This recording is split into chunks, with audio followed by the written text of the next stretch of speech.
नमस्कार बच्चों, मैं देशराज एक बार पुनः आपका स्वागत करता हूं अपने YouTube channel agriculture science with Deshraj sir में। एग्रोनॉमी में हमने इससे पहले सीड क्या है, बीज क्या है, इसकी डिफिनीशन क्या है, बीज की वानस्पतिक परिभाषा क्या है, इसके साथ साथ बीज की सस्य वैज्ञानिक परिभाषा क्या थी।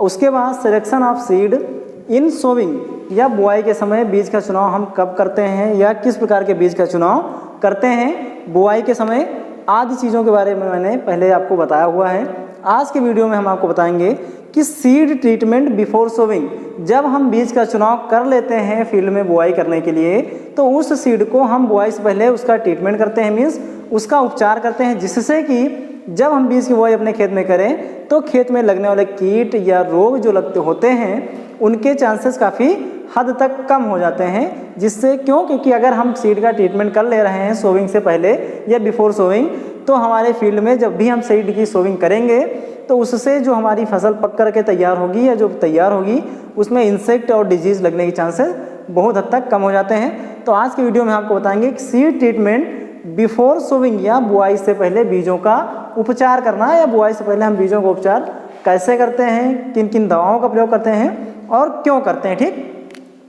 तो आज का टॉपिक है seed treatment, seed treatment before sowing. Seed treatment before sowing या बुआई से पहले, हिंदी में लिखना चाहें तो बुआई से पहले, बुआई से पहले बीजों का उपचार। ठीक, जब भी हम किसी सीड का सिलेक्शन करते हैं किसके लिए, फील्ड में बोने के लिए, तो उस सीड को सबसे पहले हम उसका ट्रीटमेंट कर लेते हैं, फिर ट्रीटेड किए गए या उपचारित किए गए सीड की बुआई हम अपने खेत में कर देते हैं। ठीक, तो जो हमारे पास बीज होता है उसको हम किस प्रकार से उपचारित करते हैं, क्यों उपचारित करते हैं, क्योंकि बीज को बोने से पहले उसको विभिन्न उद्देश्यों जैसे कवकनाशी या रोगाणुनाशी, कीटनाशी आदि सब चीज़ों से बचाने के लिए उपचारित कर लेना ही बीजोपचार कहलाता है। बीजोपचार का सबसे प्रमुख कारण क्या होता है कि बीजोपचार से सबसे बड़ा फायदा है कि आपके फील्ड में या आपके सीड में जो रोग हैं वो लगने के चांसेस बहुत हद तक कम हो जाते हैं। क्योंकि आप जानते भी हैं कि जो डिजीज़ लगते हैं खेत में या फील्ड में वो लगभग दो तरीके के होते हैं। जैसे एक तो होता है सीड बॉर्न और दूसरा सॉइल बॉर्न।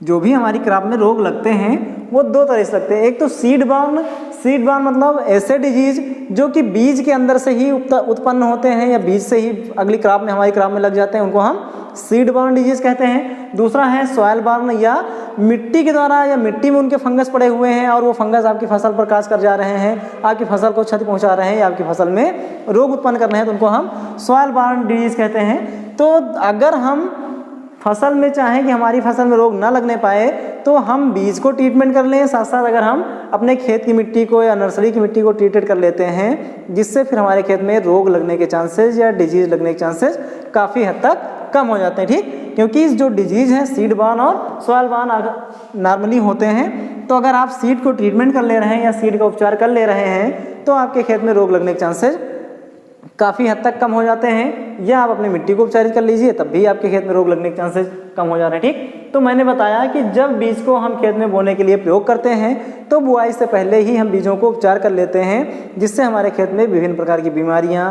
इंसेक्ट वगैरह आदि चीज़ों लगने के चांसेस जो होते हैं वो बहुत हद तक कम पड़ जाते हैं। ठीक, तो बीज को बुआई से पहले उपचारित करने के लिए हम कई सारी विधियों का प्रयोग करते हैं। जैसे नंबर एक तो भौतिक विधियाँ, फर्स्ट है भौतिक विधियां और दूसरा सेकंड है हमारा रासायनिक विधियां। रासायनिक विधियां। ठीक, बीज को उपचारित कर, बीज को बुआई से पहले हम दो विधियों से उसको हम ट्रीटमेंट कर सकते हैं। नंबर एक भौतिक विधियां, इसको इंग्लिश में लिखना चाहें तो फिजिकल मेथड,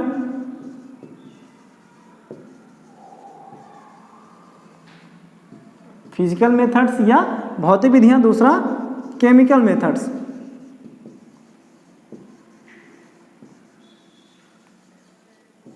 केमिकल मेथड्स या रासायनिक विधियाँ। बीज को हम दोनों तरीके से उपचारित कर सकते हैं, भौतिक विधियों के द्वारा भी और रासायनिक विधियों के द्वारा। अब भौतिक विधियाँ क्या होती हैं या फिजिकल मेथड में हम कैसे बीज को उपचारित करते हैं। भौतिक विधियाँ आपको नाम से ही पता है कि आप किसी भी रसायन का या केमिकल का प्रयोग किए बिना ही जब हम बीज को उपचारित कर लेते हैं तो उसे हम भौतिक विधियाँ कहते हैं। और भौतिक विधियों में हम दो तरीके से बीज को उपचारित करते हैं। भौतिक विधियाँ भी दो तरीके की होती हैं। तो सबसे पहले हम आप बात करेंगे कि फिजिकल मेथड या भौतिक विधियों के द्वारा हम बीज को किस प्रकार से उपचारित करते हैं। ठीक,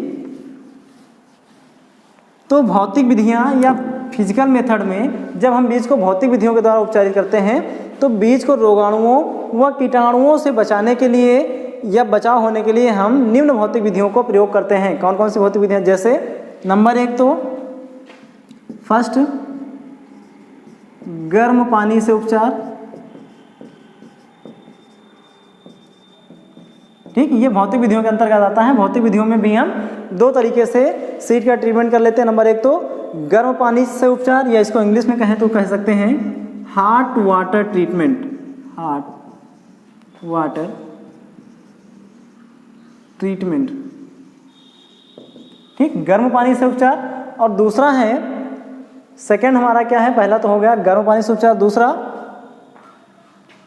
सेकेंड सौर उपचार। सौर उपचार या इसको इंग्लिश में कहते हैं सोलर ट्रीटमेंट।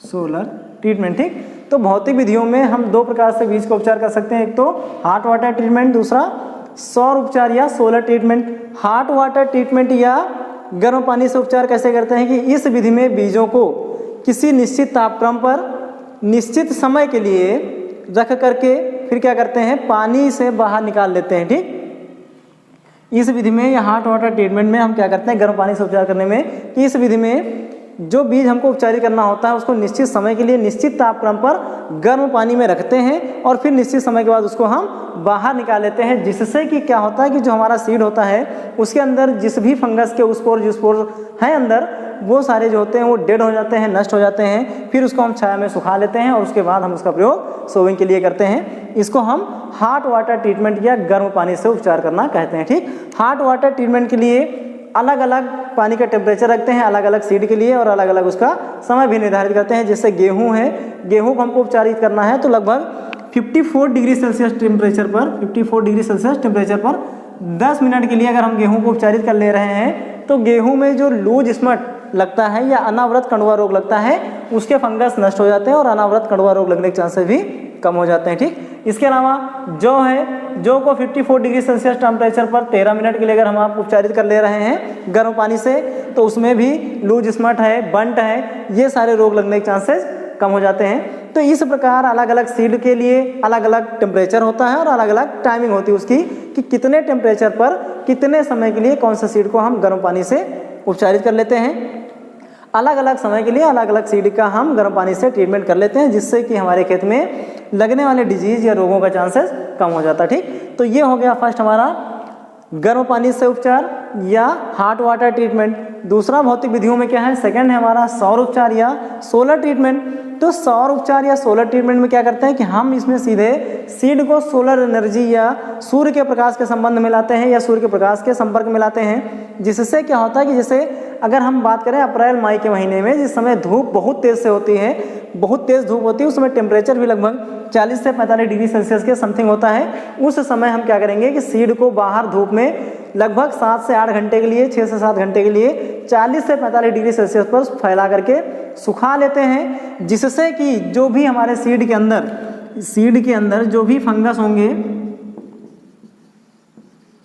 सीड के अंदर जो फंगस होंगे वो किल कर जाते हैं या मर जाते हैं, जिससे कि हमारे खेत में फिर रोग लगने के चांसेस कम हो जाते हैं। ठीक, तो इस प्रकार हम सोलर ट्रीटमेंट या सौर उपचार भी कर सकते हैं। सौर उपचार में क्या करना होता है कि बीज को 40 से 45 डिग्री सेल्सियस तापक्रम पर सूर्य के प्रकाश में या बाहर धूप में फैला करके सुखा लेते हैं। बहुत तेज़ धूप हो, जैसे उस समय 6 से 7 घंटे के लिए, 2 से 3 घंटे के लिए, वो तो डिपेंड करता है आपके टेम्परेचर के ऊपर कितने टेम्परेचर में है, क्लाइमेटिक कंडीशन क्या है, धूप कितनी तेज़ है, उस हिसाब से आपको एक निश्चित समय के लिए बीज को फैला करके धूप में हम सुखा लेते हैं या बीज को धूप में फैला देते हैं, जिससे कि जो हमारा सीड होगा उसके अंदर जो भी फंगस हैं या जो भी इंसेक्ट हैं वो नष्ट हो जाते हैं। फिर इस प्रकार से उपचारित किए गए बीज को हम खेत में बुआई के लिए प्रयोग कर सकते हैं। ठीक, तो ये हो गया भौतिक विधियाँ। भौतिक विधियों में हम दो प्रकार से, एक तो गर्म पानी से उपचार, दूसरा सौर उपचार, दोनों तरीके से कर सकते हैं। अब हम बात करते हैं रासायनिक विधियों के बारे में कि रासायनिक विधियों से हम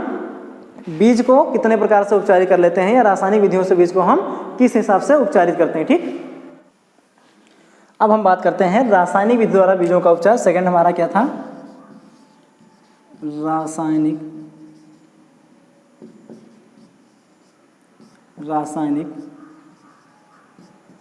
विधि से उपचार या रासायनिक उपचार किस प्रकार करेंगे या केमिकल ट्रीटमेंट इसको इंग्लिश में कहते हैं, chemical treatment, chemical seed treatment भी लिख सकते हैं या बीज का रासायनिक उपचार, या इसको रासायनिक विधि से उपचार, या इसको रासायनिक विधियां जो हमारी हैं उसको रासायनिक विधियां या केमिकल मेथड भी लिख सकते हैं। ठीक, तो रासायनिक विधि से उपचार करने के लिए क्या है कि जब बीज को रोगाणुओं व कीटों से बचाने के लिए हम विभिन्न प्रकार के रसायनों का प्रयोग करते हैं या रसायनों का हम प्रयोग बीज को उपचारित करने के लिए करते हैं, तो वो हमारी रासायनिक विधियां कहलाती हैं। और रासायनिक विधियों में हम निम्न प्रकार से बीजों का उपचार करते हैं। जैसे नंबर 1 हमारा फर्स्ट क्या है कि कवकनाशियों की धूल से बीज का उपचार। फर्स्ट क्या है, कवकनाशियों की, फर्स्ट है कवकनाशियों की धूल से बीज का उपचार। कवकनाशियों की धूल से बीज का उपचार, इंग्लिश में seed treatment with dust of fungicide, seed treatment with dust of fungicide. ठीक, कवकनाशियों की धूल से बीज का उपचार। सेकंड है कवकनाशियों के रसायन से या घोल से बीज का उपचार। और तीसरा है कमरे में धूम्रण या फ्यूमिगेशन इन स्टोरेज। तो सबसे पहले हम बात करेंगे कि कवकनाशियों की धूल से हम बीज का उपचार कैसे प्रकार से करते हैं, या इसी में हम सेकंड पढ़ लेते हैं। सेकंड हमारा क्या होगा, जैसे रासायनिक ट्रीटमेंट या रासायनिक विधियों में फर्स्ट हमारा क्या है कि कवकनाशियों की धूल से बीज का उपचार। सेकंड क्या है, कवकनाशियों के घोल द्वारा बीज का उपचार। कवकनाशियों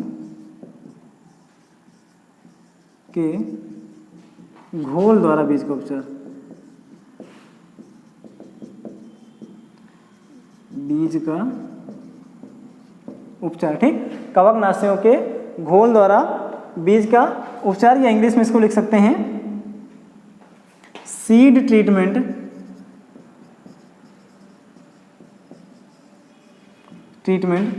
with solution of,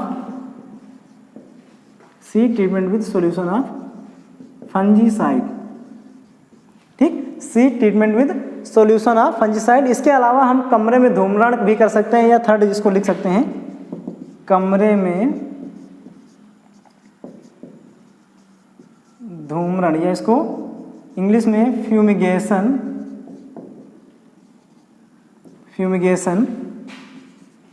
in storage भी कहते हैं, फ्यूमिगेशन इन स्टोरेज भी कह सकते हैं। ठीक, तो इन तीन विधियों से हम, या इन तीन मेथड से, या इन तीन प्रकार से हम रासायनिक विधि द्वारा बीज का उपचार कर सकते हैं। ठीक, तो सबसे पहले अब हम बात करते हैं कि कवकनाशियों की धूल से हम बीज का उपचार किस प्रकार से करते हैं। ठीक, कवकनाशी की धूल से बीज का उपचार किस प्रकार करते हैं।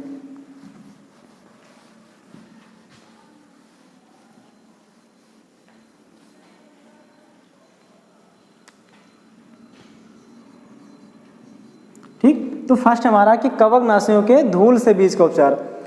धूल से मतलब ये है कि जो केमिकल हमारे पास होते हैं या जो फंजीसाइड दवाएं हमारे पास होती हैं, वो लगभग ऑलमोस्ट आपने पढ़ा भी होगा, वो लगभग दो प्रकार की, एक तो डस्ट फॉर्म में और दूसरा केमिकल फॉर्म में या लिक्विड फॉर्म में, सॉल्यूशन फॉर्म में। तो जो दवाओं का प्रयोग हम बीज को उपचारित करने के लिए डस्ट फॉर्म में या पाउडर फॉर्म में दवा का प्रयोग करते हैं अगर, तो वो कवकनाशी की धूल कहलाती है। अगर उसी का हम प्रयोग सॉल्यूशन बना करके, लिक्विड बना करके करते हैं या घोल के रूप में करते हैं तो वो कवकनाशियों का घोल कहलाता है। ठीक, तो सबसे पहले हम बात करते हैं कि कवकनाशियों से धूल से बीज का उपचार। तो कुछ प्रमुख रोग हैं जैसे कि खेत में लगते हैं, तो उनसे अगर हमको बीज को उपचारित करना है तो उसमें हम कवकनाशियों की धूल का प्रयोग करते हैं। इनमें मुख्यतः हम आर्गेनोमर्क्यूरिक यौगिक जो होते हैं, आर्गेनोमर्क्यूरिल यौगिकों का प्रयोग करते हैं। आर्गेनोमर्क्यूरिल यौगिक क्या होते हैं, जैसे एग्रोसानजियन है, एग्रोसानजियन, सेरेसान, जीनेब या आदि कई सारे कवकनाशी या फंजिसाइड पाउडर हैं जिनका प्रयोग हम बीज को उपचारित करने के लिए करते हैं। इनकी 2 से 2.5% मात्रा, ठीक, जैसे कौन से हम केमिकल का प्रयोग, पाउडर का प्रयोग करते हैं, आर्गेनोमर्क्यूरिल पाउडर, जिसमें से प्रमुख रूप से कौन से आते हैं, एग्रोसानजियन,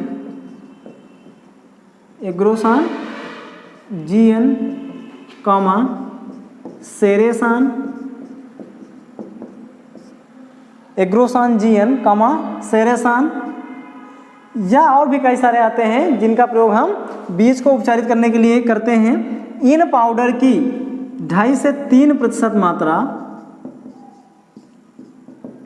बीजों को हम उपचारित करने के लिए प्रयोग करते हैं। ठीक, इन केमिकल या इन पाउडर्स की हम कितनी प्रतिशत मात्रा, 2.5 से 3% मात्रा का प्रयोग हम बीज को उपचारित करने के लिए करते हैं। ये पाउडर जो होते हैं इनसे हम जब बीज को उपचारित कर लेते हैं तो हमारे खेत में फिर रोग लगने के चांसेस काफ़ी हद तक कम हो जाता है। ठीक, जिसमें से एग्रोसानजियन है, सेरेसान है, लिंडेन, एल्डिन, जो भी पाउडर फॉर्म में आते हैं जिनका प्रयोग कैप्टान, थायराम, कई सारे पाउडर्स फॉर्म में दवाएं हमको मिलती हैं जिनको हम बीज को उपचारित करने के लिए प्रयोग कर सकते हैं। ठीक, तो ये हो गया जब किसी भी दवा का पाउडर फॉर्म हम प्रयोग कर रहे हो, मीन्स धूल के रूप में या धूल के फॉर्म में हमारे पास दवा है और उसका प्रयोग हम बीज को उपचारित करने के लिए कर रहे हैं, जैसे एग्रोसानजियन या सेरेसान, कैप्टान, थायराम, इनका अगर पाउडर है या और भी कई सारे पाउडर्स हमारे पास आते हैं जिससे हम बीज को उपचारित कर लेते हैं, तो उसकी 2 से 2.5% मात्रा पर्याप्त होती है किसके लिए, बीज को उपचारित करने के लिए।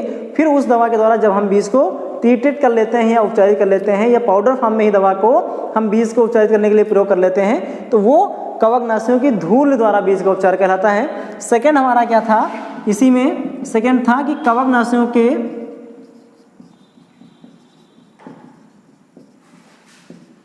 घोल द्वारा, कवकनाशियों के घोल द्वारा। तो जब इन पाउडर्स या इन दवाओं को हम घोल बना करके प्रयोग करते हैं, मीन्स लिक्विड फॉर्म में प्रयोग करते हैं, इनको हम पानी में या किसी भी पदार्थ में घोल लेते हैं, जब इनका हम सॉल्यूशन तैयार कर लेते हैं, उसके बाद हम जब बीज को उपचारित कर लेते हैं तो उसको हम कवकनाशियों के घोल द्वारा बीज का उपचार करना कहलाते हैं। जैसे बहुत सारी दवाएं हैं, कैप्टान कामा थीरम, कैप्टान है, थीरम है, लिंडेन है comma aldrin, lindane, aldrin, metasystox, malathion या कैप्टान, थायराम, कोई भी पाउडर दवा जो हमको लिक्विड फॉर्म में हो जिसका हम सॉल्यूशन बनाएं और फिर उस सॉल्यूशन के द्वारा जब हम बीज को उपचारित कर लेते हैं तो वो केमिकल फॉर्म में या घोल के रूप में दवा का उपचारित करना कहलाता है या कवकनाशियों के घोल द्वारा बीज का उपचार कहलाता है। इन दवा की लगभग 1 से 2 ग्राम प्रति किलोग्राम बीज की दर से उपचारित करना पर्याप्त होता है। ठीक, यानी दवा कितनी होगी, 1 से 2 ग्राम दवा प्रति किलोग्राम बीज की दर से अगर हम बीज को उपचारित कर ले रहे हैं। इनमें से कोई भी दवा, कैप्टान है, थायराम है, लिंडेन, एल्ड्रिन, मेटासिस्टाक्स, मैलाथियन, कोई भी दवा की जब हम उसको लिक्विड बना लें और 1 से 2 ग्राम दवा कितने के लिए प्राप्त होती है, 1 किलोग्राम बीज के लिए, तो जब उस फॉर्म में हम दवा के द्वारा जब बीज को उपचारित कर लेते हैं, मीन्स केमिकल बना करके या लिक्विड बना करके फिर उसको हम बीज में उपचारित कर लेते हैं, तो ये कवकनाशियों के घोल द्वारा बीज का उपचार कहलाता है। इसके साथ साथ कुछ दलहनी फसलें होती हैं, जो दलहनी फसलें हैं जिनका हम दालों के लिए प्रयोग करते हैं, उनको हम विभिन्न प्रकार के कवकनाशी, जिसमें उनके जो जड़ें होती हैं उनमें विभिन्न प्रकार के जो यूजफुल बैक्टीरिया होते हैं उनको बढ़ाने के लिए भी हम कई प्रकार उपचारित कर लेते हैं, जैसे राइजोबियम कल्चर से उपचारित कर लेना। तो जब हम राइजोबियम कल्चर से उपचारित कर लेते हैं कि दलहनी फसलों में जो उनकी जड़ों में राइजोबियम के जीवाणु होते हैं उनकी संख्या बढ़ जाती है, उनकी नोड्स बढ़ जाते हैं, मीन्स उनकी गांठें बढ़ जाती हैं और उसमें जीवाणु भी बढ़ जाते हैं। इस प्रकार से बीज को उपचारित कर लेने से हमारे लिए बहुत सारे फायदे होते हैं। ठीक, तो इन प्रमुख रूप से प्रायः दो विधियां हैं, एक तो भौतिक विधियां और दूसरा रासायनिक विधियां। दोनों विधियों से हम बीज का उपचार कर सकते हैं। भौतिक विधियों में पहला तो हमने पढ़ा किसके द्वारा, हॉट वाटर ट्रीटमेंट, गर्म पानी से उपचार। दूसरा सोलर ट्रीटमेंट, सौर विकिरण द्वारा या सौर उपचार करना।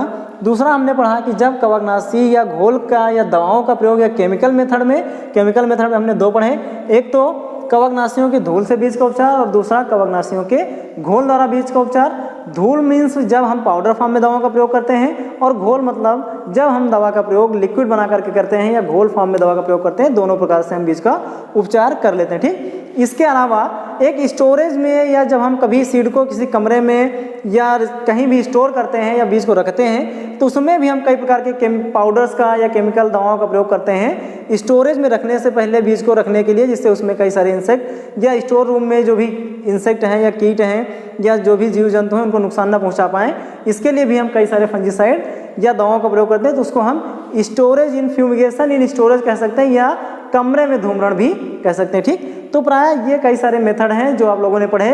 बीज को उपचारित करने से या बुआई से पहले हम उसको अलग अलग किन किन मेथड से उपचारित कर सकते हैं। ठीक, तो ये आज का वीडियो हुआ कि सीड सोविंग या सीड ट्रीटमेंट बिफोर सोविंग या बीज को बुआई से पहले उसका हम उपचार कितने प्रकार से करते हैं। ठीक, आज के लिए बस इतना ही। अगर आपको कुछ भी पूछना है या कुछ चीज़ें नहीं समझ में आ रही तो आप मेरे कमेंट बॉक्स में जाकर के कमेंट कर सकते हैं। जो भी चीज़ें आपको नहीं समझ में आ रही उसका आंसर आपको आप तक पहुंच जाएगा। इसके अलावा मेरे यूट्यूब चैनल पर आपको एग्रोनॉमी और एनिमल हस्बेंड्री दोनों को वीडियो मिलेंगे। बीएससी एजी के लिए भी ये यूजफुल होंगे आपके लिए। बीएससी एजी का मोस्टली सिलेबस है। इसके साथ साथ इंटर एग्रीकल्चर में अगर आप पढ़ रहे हैं, फर्स्ट ईयर एग्रीकल्चर में पढ़ रहे हैं, तो उन सभी के लिए ये जो वीडियो हैं वो लाभदायक हैं। आप अपने हिसाब से, अपने टॉपिक के हिसाब से आप वीडियो देख सकते हैं। ठीक, प्लेलिस्ट में जाकर के आप अपना वीडियो अपने टॉपिक के हिसाब से जो आपका सिलेबस है उसके रिगार्डिंग आप वीडियो देख सकते हैं। ठीक, मिलते हैं अगले वीडियो में। Thank you so much.